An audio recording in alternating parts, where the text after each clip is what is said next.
Ucapkan 2, 3. Aku percaya kepada Allah, Bapa yang Maha Kuasa, Khalik langit dan bumi, dan kepada Yesus Kristus, anaknya yang tunggal Tuhan kita, yang dikandung dari Roh Kudus, lahir dari anak darah Maria, yang menderita sengsara di bawah pemerintahan Pontius Pilatus, disalibkan, mati dan dikuburkan, turun ke dalam kerajaan maut, pada hari yang ketiga bangkit pula di antara orang mati, naik ke surga, duduk di sebelah kanan Allah, Bapa yang Maha Kuasa, dan dari sana ia akan datang untuk menghakimi orang yang hidup dan yang mati. Aku percaya kepada Roh Kudus, gereja yang kudus dan am. Tindakan mengganti kata Katolik menjadi am dalam pengakuan iman rasuli oleh kalangan Protestan di Indonesia bukan sekadar penyesuaian linguistik, melainkan sebuah bentuk pengkhianatan terhadap presisi teologis dan integritas sejarah gereja perdana. Upaya memisahkan sifat gereja dari institusi gereja dengan dalih menghindari kerancuan identitas adalah alasan yang dangkal dan lemah.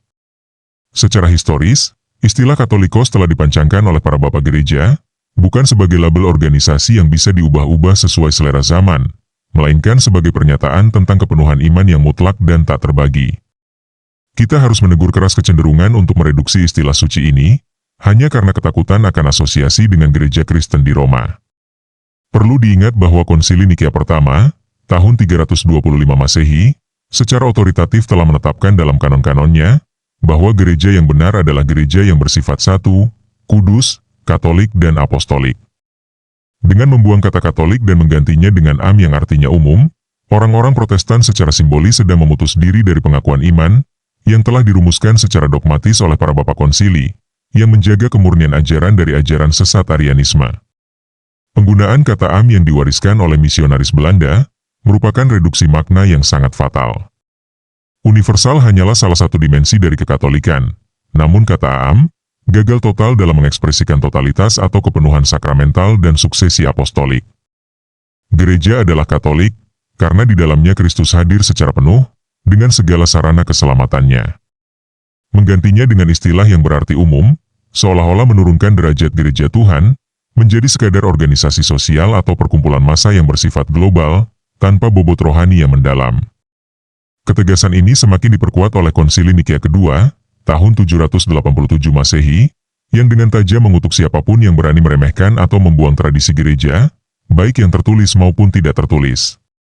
Konsili ini menegaskan bahwa iman yang kita pegang, adalah iman dari gereja Katolik yang satu. Maka, tindakan mengubah rumusan syahadat para rasul, adalah bentuk pengabaian terhadap peringatan keras konsili-konsili ekumenis.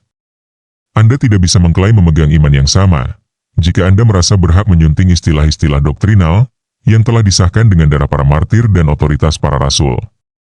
Sangat ironis ketika sebuah komunitas ingin mengklaim diri sebagai bagian dari gereja Tuhan yang satu, namun justru membuang identitas yang paling mendasar, demi kenyamanan aliran atau sekte denominasi mereka.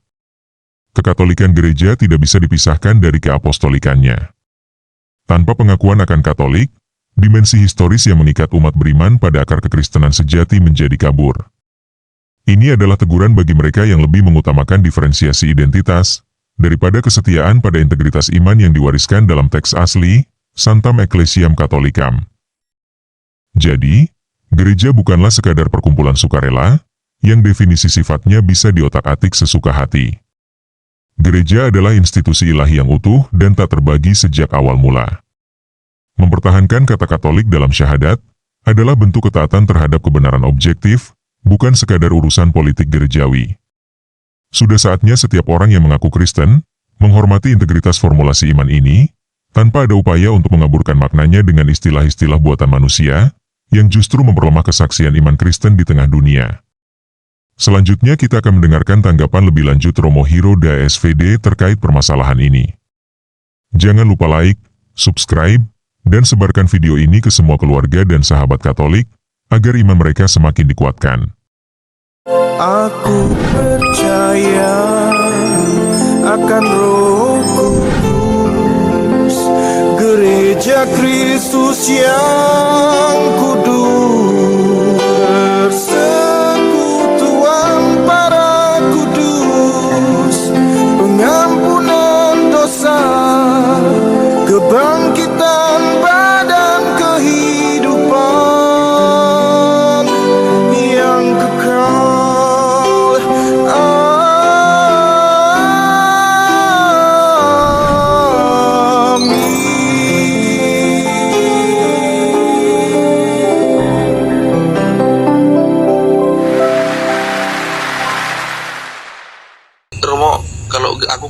Metodis ya Romo, mohon maaf ya, bukan mau mencemarkan nama Metodis nih ya. Aku bercerita secara pribadi aja karena memang diberkati menikah pun di Metodis nih Romo. Di Metodis pun ada yang namanya pengakuan iman rasuli, tadi disebutkan juga itu Romo.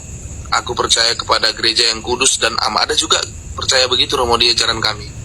Persoalan itu bukan terminologi yang ada dalam kitab suci dan dokumen gereja konsili. Tidak satu pun ketika engkau credo Nicea, frater, credo Nicea dan credo apostolik kamu tunjukkan di situ kata yang asli atau katolik. Tolong. Bagian terakhir. Saya open cam aja ya, biar lebih cepat ya. Oke. Saya langsung pakai situs resmi ya mengenai creed in Nicea. Ya, langsung pakai bahasa Latin ya, ini karena itu bahasa resminya, itu kan karena ada di konsili yang dilakukan gereja, council. Oke, creed. Siap juga dengan credo apostolik, ada atau katolik digunakan. Ya, saya siapkan 2 pater. Ini dalam bahasa Latinnya, ini yang secara para rasul ya. Oke, kita lihat bagian yang bahasa Latin itu di bagian bawah.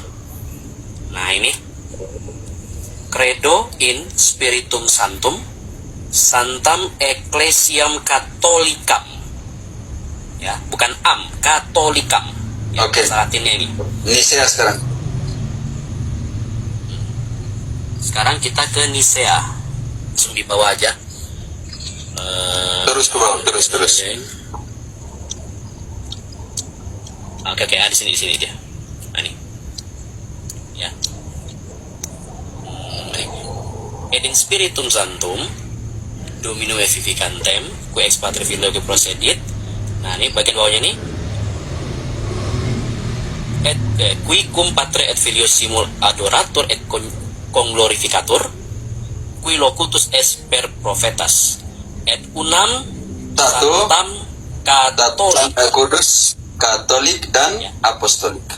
Satu kudus, katolikam et apostolikam ecclesiam. Nah, itu ya. Jadi tidak ada amnya. Sudah bisa mengerti Om Sitomorang? Sudah Om. Saya senang ini Om ada data teks aslinya. Oke, jadi pakai amnya ambil dari mana? Itu pertanyaan saya kan. Kalau dalam dokumen semua, karena credo yang kalian pakai itu antara credo apostolik atau credo Nicea. Sedangkan kalau itu kembali ke akarnya. Kalau itu ada credo apostolik, ada tidak ada. Credo Nicea ada tidak ada. Kalau begitu pertanyaan saya, ambil dari mana? Kan jadi lucu semua orang. Yang lain dipakai kecuali yang Katolik dihapus jadi kan jadi lucu. Oh ya, gini Romo, saya tapi kan sebentar aja. Ini yang punya gereja Reform ya. Kamu kan Metodis ya, Sitomorang ya. Betul Pak. Oke. Ini saya buktikan dengan gereja yang sesama Protestan ya. Apakah di situ mereka akan mengganti? Nah, di sini perhatikan ya, saya langsung pakai satu situs. Ini gereja Reform ya, ini Christian Reform Church ya, CRC. Ini di Amerika ya, di Amerika ini. Ini gereja Calvin, nggak salah ya, Reform ya. Oke, kita lihat Apostles' Creed-nya. Kita lihat di bagian bawah, kalau dalam bahasa Inggris, diubah nggak dia? Spirit Church. Nggak diubah kan? Iya. Nih. Enggak Pak. It is the true Christian Church of all time and all places ya. Berarti ini nggak diubah. Bahkan dari gereja Reform di Amerika ya, nggak diubah. Nggak ada di situ. Ya, ini sebagai fakta aja ya. Ini sebagai fakta aja teman kalian yang di Amerika yang sama-sama Protestan. Walaupun dia dari aliran Reform. Ya, berarti Calvinis ya. Ini sebagai contoh ya. Ini sebagai contoh aja. In fact aja. Boleh dicari di sini namanya CRCNA URG itu sebagai pembanding. Begitu ya. Siap Pak, siap. Aku percaya akan Roh Kudus, gereja Kristus yang kudus.